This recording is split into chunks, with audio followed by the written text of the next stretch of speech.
Wait, it's not that deep.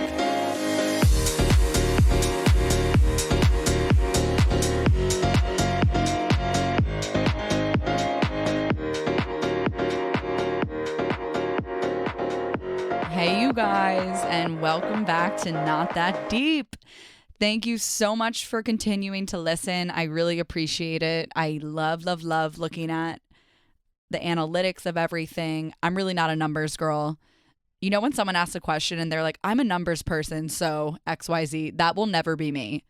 I'm not a logistics person. I'm not a numbers person. I have discovered I'm more of a la-di-da person. And that's not to say I'm not smart, or it's not to say I don't pay attention to detail. I just don't have that niche where I'm like, oh, I'm really good at this. Unless it's like making any situation not that serious. That's like my niche.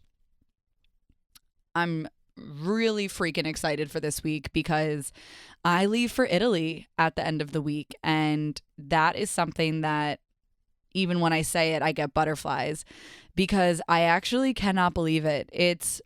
I've talked about Italy before on this podcast. I think in the first episode when I was explaining when I did my first podcast episode ever. And every summer since I visited Italy, so that was since 2018, I have basically tried to go back besides the last 2 years. So like for 4 consecutive years after Italy, I basically tried to go back. So when I first got back being in college, after I had graduated, I was looking for jobs and I just had no freaking idea what I wanted to do. I don't even really think I knew advertising existed. I studied like journalism and I drank a lot. I wasn't focused on my next big move. That was another funny thing. Like in college, people were like, I want to be an accountant or I want to be a reporter. And I was like, when's happy hour? Kind of concerning, but I learned a lot in those years. And I can't tell you anything that I learned because then I'd have to kill you, but there's something there. I was like always looking for some sort of job because I had interned at 2 different places when I lived in Florence when I was in college. So I worked at this like magazine. It was called The Florentine. And they would give places like, they would give recommendations. They would write about restaurants. They would write about people. It was like a full-on magazine. It was amazing. My dad helped me get that through his work. And that was fucking awesome because like I was taking classes in Florence and then I was also doing my internship, I think once or twice a week. And it was unpaid. I honestly didn't. That was another thing. I didn't really understand what I was doing there. Sometimes I was like, y'all need me, right? And there were really funny people that worked at the office. And some of them were people that were Americans and they ended up living in Florence like after they had studied abroad. So it was always just funny where I could totally understand how people ended up uprooting their life in America and moving there. Like it made sense to me. And so after college, I was looking at different places. So I was like, okay, do I want to work for the Florentine? Not really. Do I want to work at this like travel company that I had interned at also during the summer when I stayed? And I didn't really want to do that either, but I had reached out to the people because I still had these connections there. So I wanted to make sure that I wasn't like disregarding anyone because they were so helpful to me and so nice to even give me a chance. Unpaid. I'm like, they really put their life on the line. No, like they were fine with or without me because it made no difference for them. But I had fun at both these jobs. But so one of the biggest jobs that like Americans take in these study abroad hotspot countries is being a tour guide, and not being a tour guide, but like working for a touring company. And then you kind of represent the company. Your commission is based off of like how many people use your name's code to sign up for different trips. So like a big part of these jobs, like there's these companies like Bus to Alps, Smart Trip, and they have organized trips that are so freaking helpful when you're studying abroad and you literally don't know what to do. You just pay these companies. Like it's easy. You just pay these companies €900 and then you just hop on a bus and then all of a sudden you're in Prague or you're in Vienna and you're in these places that would have been very complicated to plan yourself, and you get to meet people and it's like always a bunch of other young people. Like it's literally a 20-year-old's dream. It was so much fun whenever I would do them. It was just like really once in a lifetime, because it was giving like teen tour, but you weren't teens anymore, and like you could drink and you weren't really responsible, and then you would just go back home to your home country of like Italy. Studying abroad was not real. Like we were just out here in Europe like traveling every weekend, like acting like we had money. Even the people that did have money acting like they had way more money than they did. And those are memories I am so freaking fond always thinking about, but that didn't make sense. So fond thinking about whatever. So when I was thinking about what job I wanted to ultimately do before I had my agency job, I was like, oh, I just want to like work for Busta Alps. So then I had started like actually reaching out to people and interviewing. And I remember I talked to one woman and she was like, so explaining the qualifications for the job. And then somehow I forgot that you had to like stand on a bus backwards and just sit on a bus for hours upon hours upon hours. And I immediately was like, I don't think I can do this. My motion sickness, my future vertigo is not equipped to just be sitting on a bus and like being in charge of a bunch of deranged 20-year-olds. So then I didn't end up doing that. But then almost like every 6 months, even when I had my job, sorry, I would reach out to the woman that I au paired for in the summer, or the women that I worked for at the agency, or at the magazine and the travel company, just being like, hi, how are you? Just checking in. Like, are there any jobs open? They always said like, we'll make it work, but like you need a visa. Like we can't give you a visa. And it got very complicated because I was so drawn to Florence and I couldn't quit it. Like I couldn't turn that part of my brain off. I kept feeling like whenever anything wasn't like going perfect, I would be like, ugh, like life would be a lot better in Florence. And whether that was true or whether it was not, then I would go down the rabbit hole of, okay, well, my family's here and my friends are here. And I ended up just like traveling like the southern coast. So I was in like Savannah and traveling. I definitely get travel bugs a lot. And I'm fortunate enough that I can actually act on them instead of just having the idea about it. But I had never made it back to Florence. And then I think it's hard too because I was even aware back then. So like in 2020, like during COVID, I was like, I could have been in Florence. Like it was always every year that passed, it was like, oh my God, like I could have spent the last year in Florence, blah, blah, blah. But like the how was always lingering. Like, okay, how would I get citizenship? Do I get dual citizenship? Where do I work? What about health benefits? Do I have insurance? Where do I live? How do I pay rent? And it's really fun to dream about this lifestyle, but how it was actually going to happen was not in the cards for me. And I think everything absolutely worked out the way it should because, I mean, I'm happy. I'm happy I didn't go to Florence. I love my life right now, and a lot of things wouldn't have happened if I wasn't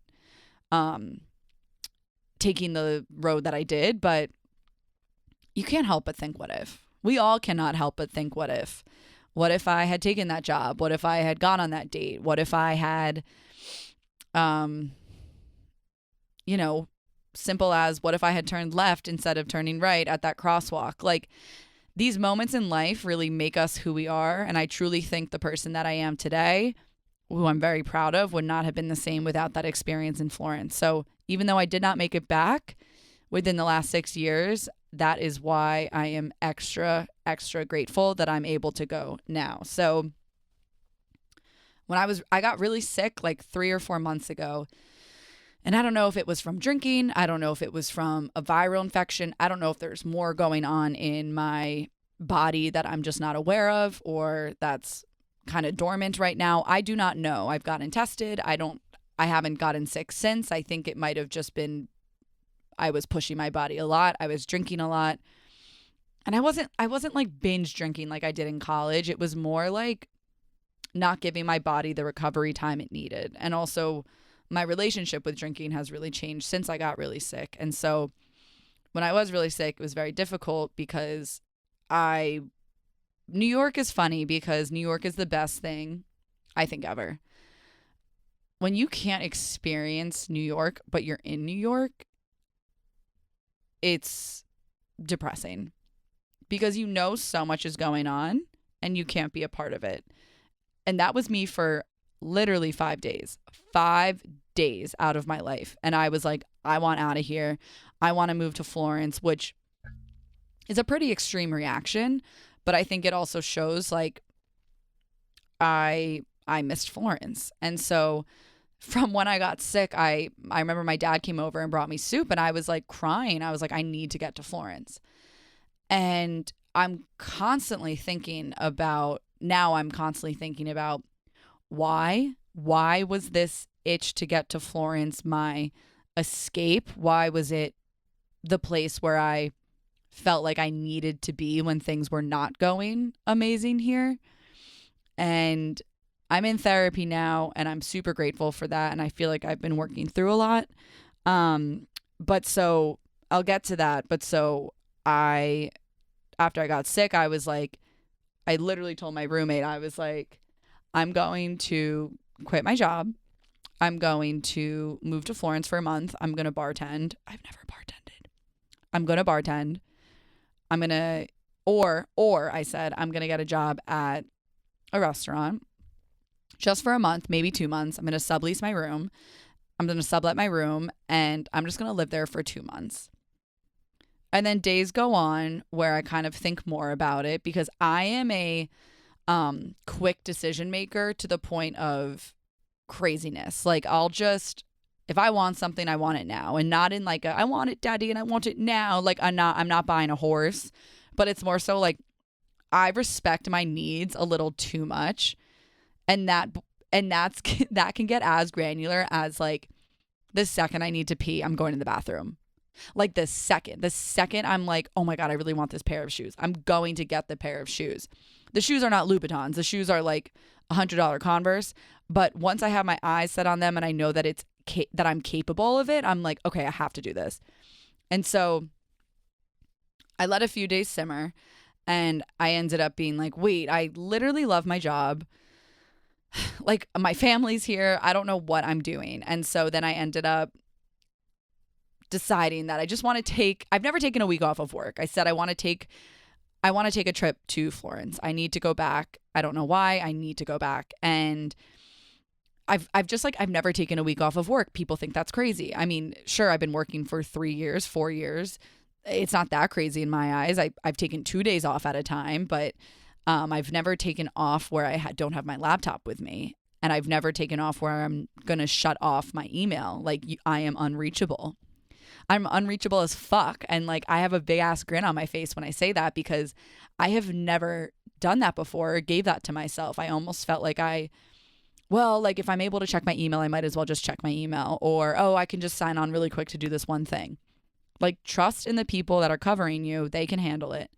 And so I'm really grateful for that. And so I decided I'm going to take a week off. I'm going to do these dates. I was planning on going by myself, and then Jill, who's my roommate from Virginia Tech, and she's my roommate now, she was like, wait, I want to go. And I was like, okay, like so fun. We travel super well together and I really don't get sick of her that much. I do not think she can say the same of me, but like lucky for her, I know how to be alone. So like when she needs space, I'll just be like, okay, bye, be right back. And then she's going to be like, oh my God, I missed you so much. Like when I'm back after 2 minutes, And so we've kind of been like planning, and I've cried a few times because I am just so excited, and I cannot wait to come back and tell my not that deep listeners about Florence, because I think me going is that deep. And so when I first got to Florence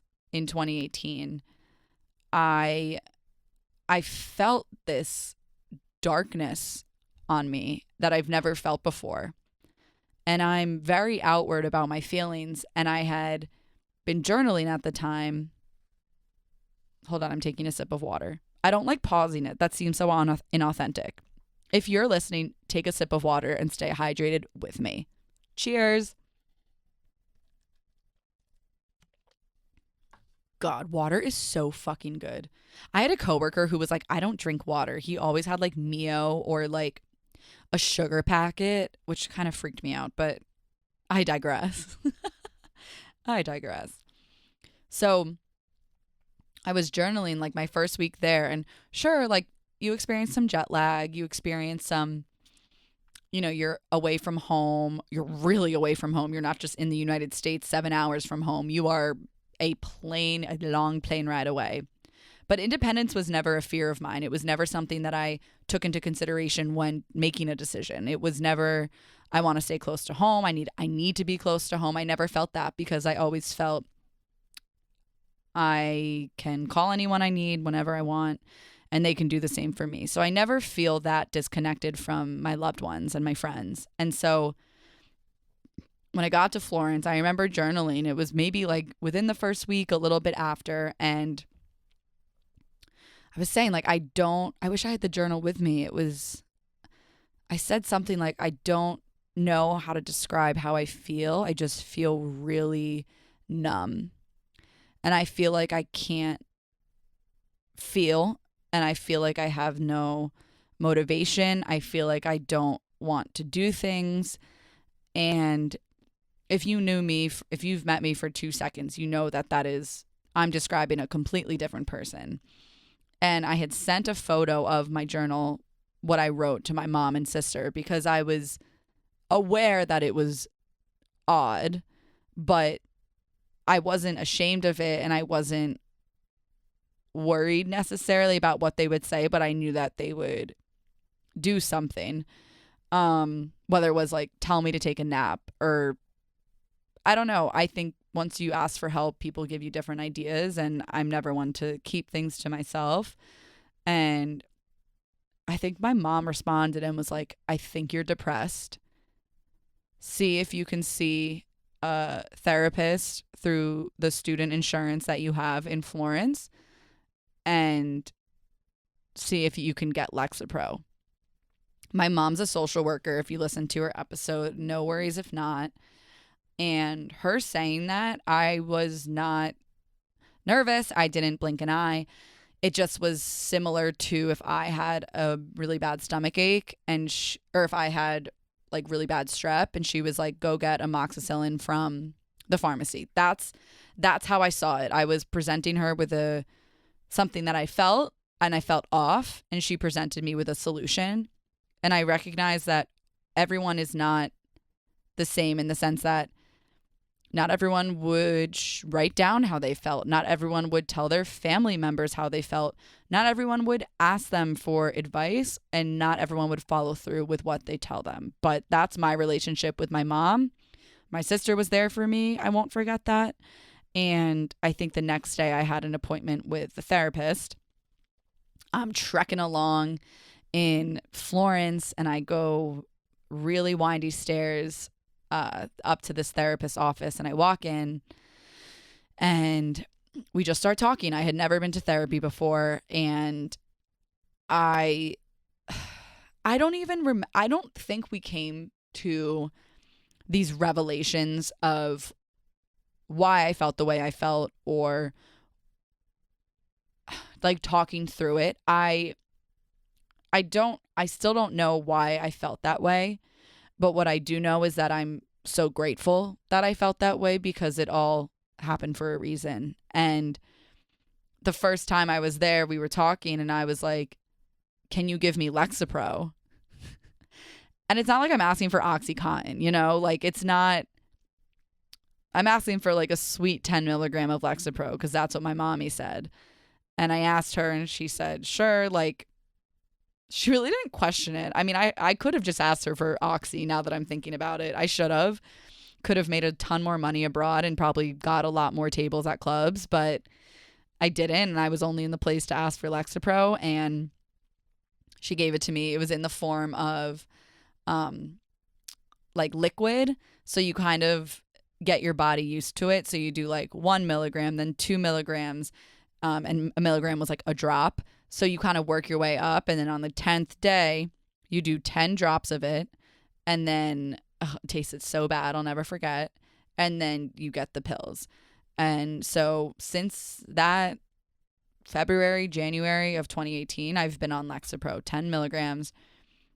And I remember one weekend I visited my friend Jess in Amsterdam. We both went, we met each other there, and I decided not to take it. And whether it was withdrawal, whether it was placebo, whether it was I'm just mentally ill, it was not a good weekend. And I was like, holy shit, I need this.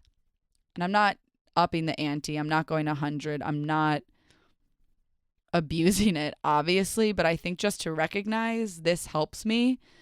And whether there's a stigma or not, this is what I need to be the best version of myself. And that's how I see it. And it truly has stabilized me. And I think sometimes when I look inward, I'm like, what would I be like without it? I don't know. I don't really care. I don't know. I think that's a nice question to like look inward, perhaps in my next therapy session of, do I worry about who I am without it? Not really. 10 milligrams is a really small amount. But to even say that is to almost diminish people who take more than that or who are on other psych meds. They are taking those to be the best version of themselves. They're not turning into a completely different monster when they're on these. These are helping them live their life to the fullest. And that's so important. It's like if you had a kidney problem and you had to take a really extreme dose of a medicine that other people take really small doses of, okay, you just have a bit more to work with. So you got to take more. There is such a stigma. I feel like I speak out a lot about mental health and taking breaks and listening to your body. And I am so grateful that I'm able to do that because I think other people see that and do the same or feel like they can talk to me. I'll never forget a friend of a friend came up to me one time. We were like all out. She was like, can I talk to you about something? I feel like I'm really anxious and I feel like I'm depressed, but something saying that I'm anxious sometimes feels better because I feel like depressed has a big scarlet letter on it.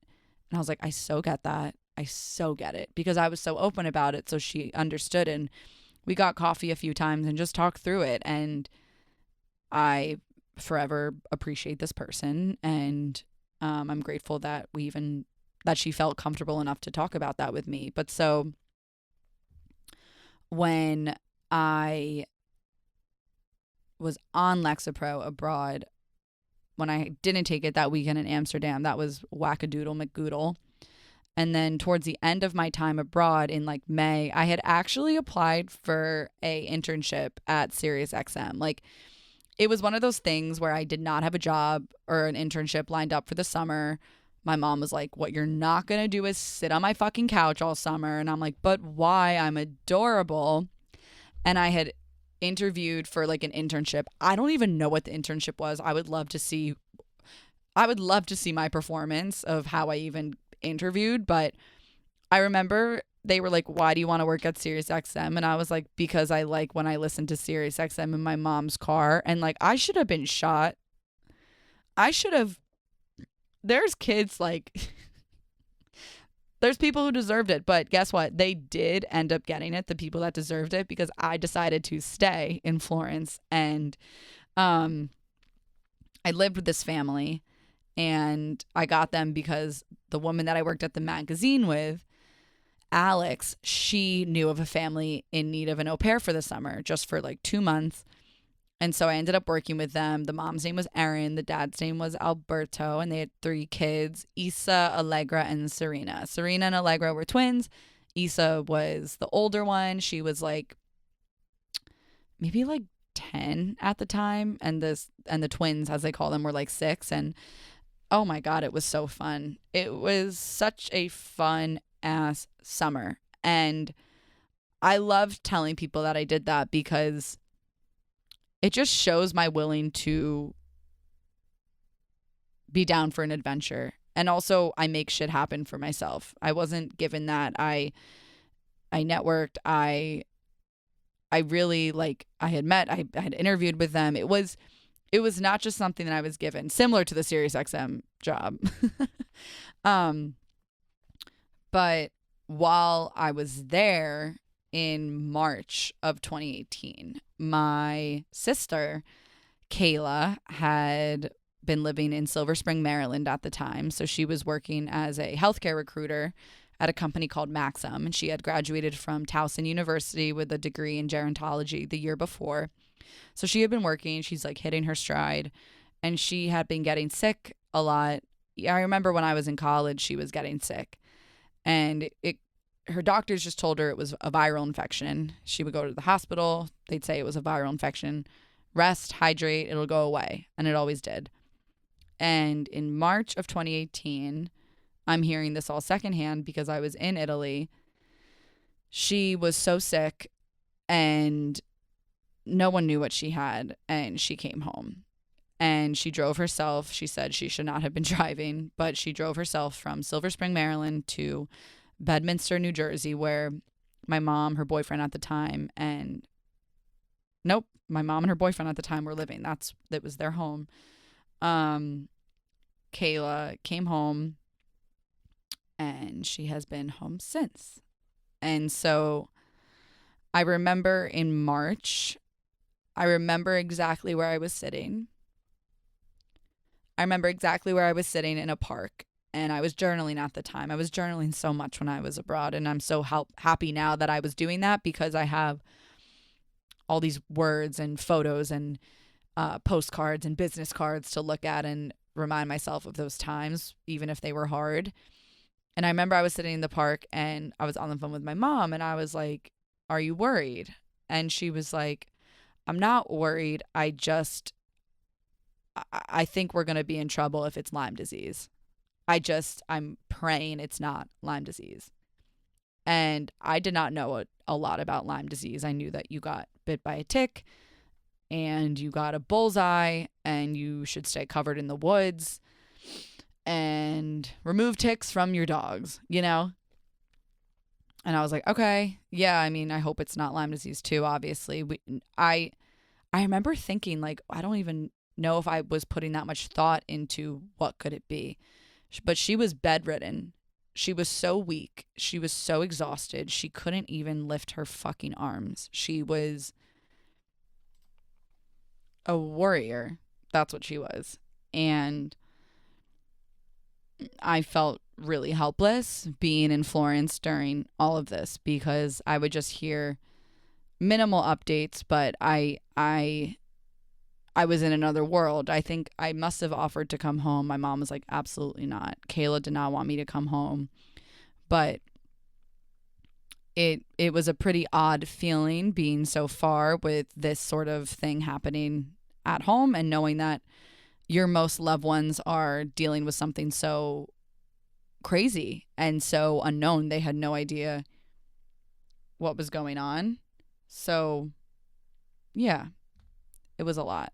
So when the semester ended and I started au pairing for this family, because what a once in a lifetime opportunity, I was laying on the bed and on my stomach. These details only matter to me, but it's just, I'm telling a story, so sue me. And my mom called. I said hi. And she said that it is Lyme disease. And I, like, her voice, like, I don't know if a mom in your life or a guardian or anyone in your life that you respect a lot, when their tone gets to a certain octave or bass and you know that this shit is bad, that's how I felt when my mom delivered that news. And my stomach just sank and I cried and she cried. And I think I texted my sister, like, you're going to get through this. Who the fuck knows what I said? Like, I did not realize how intense this was going to be. And I remember, like, being on the phone with her sometimes while I was in Italy, but not really. Like sending her funny videos of the girls because they were funny and they made her laugh. But I always just thought it would be very temporary. And I would come back and she might be a little sick, but she'll be better. Like time heals everything. And so when I came back in July, and she wasn't better,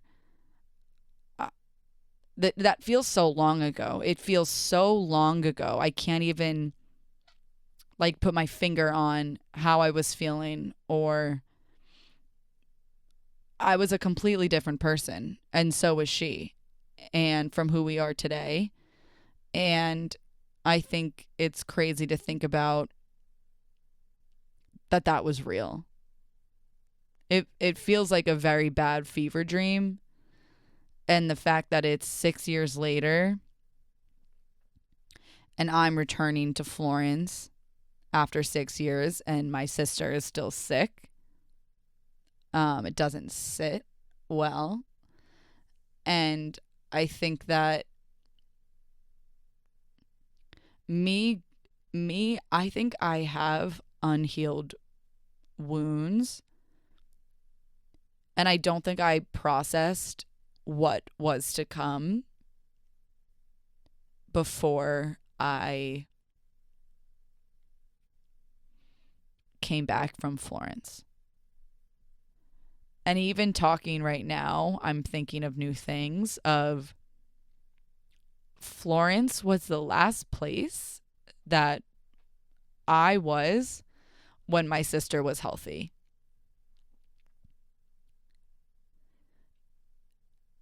And that's a crazy, crazy realization.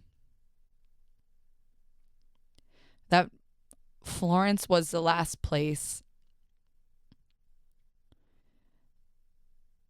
where I was present that my sister was healthy. And that's bananas. And I'm crying right now because this is the first time that I ever thought that, realized that, and said it. I had said even in therapy, I think the reason why I'm so drawn to Florence is I would say it like because that was where I was when my sister found out she was sick. And I have to go back and I don't know, I wouldn't really have a reason, but I think that was where I thought the connect was. But I forget what life is like having a healthy sibling. And the last place that was when I was in Florence. And I think I just hit the nail on the head because I literally never realized that's what it was. It was the last place I was before my entire life was changed. And I'm being selfish and I'm talking about myself. Her life was completely changed. Obviously. Her life was put on pause. But that is making a lot of sense. And now I wish I had therapy like in an hour so I could discuss this a bit more. That was deep. That was deep. And I did not expect to have that realization on this, but I think that's the beauty of this podcast is I'm vulnerable and I like being vulnerable, but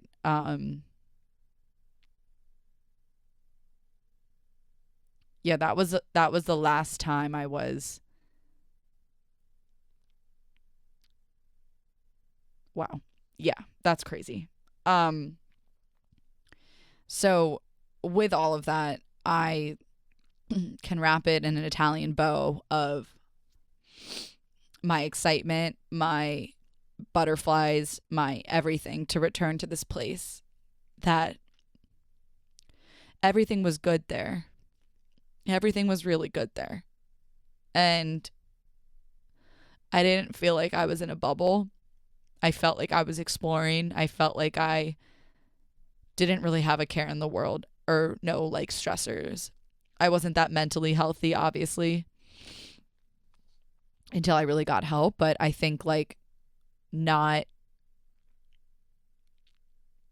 having to wonder how my sibling is feeling physically, mentally, emotionally was something that I didn't even know was a gift. And I know I'm going to be emotional when I go back because it means so much to me. And I cannot wait to share stories. I want to walk by my old apartment, the place I au paired. Just walk the streets. Just walk, explore. Am I worried that I'm going to end up wanting to live there again? Yes, of course. But I think this is even more ammo of like, okay, do a yearly trip. Do something that you're able to give yourself this, and this is what I want. Maybe it'll feel really different. Maybe I won't like it. No. I'm gonna be obsessed as I was back in the day. But that was what I wanted to talk about today. And I'm happy that I learned something. Why I'm always wanting to go back. I think that wraps it up pretty well. Thank you so much for listening, for following me along on this journey, for letting me be vulnerable, or if you turned it off, that's fine too. All you. I'm so grateful, and thank you so much for listening to Not That Deep. And I will be back with an Italian stallion. No, I'm just kidding. I'll be back. Thank you guys so much for listening to Not That Deep. Rate, review, all of the above. Just thank you so much.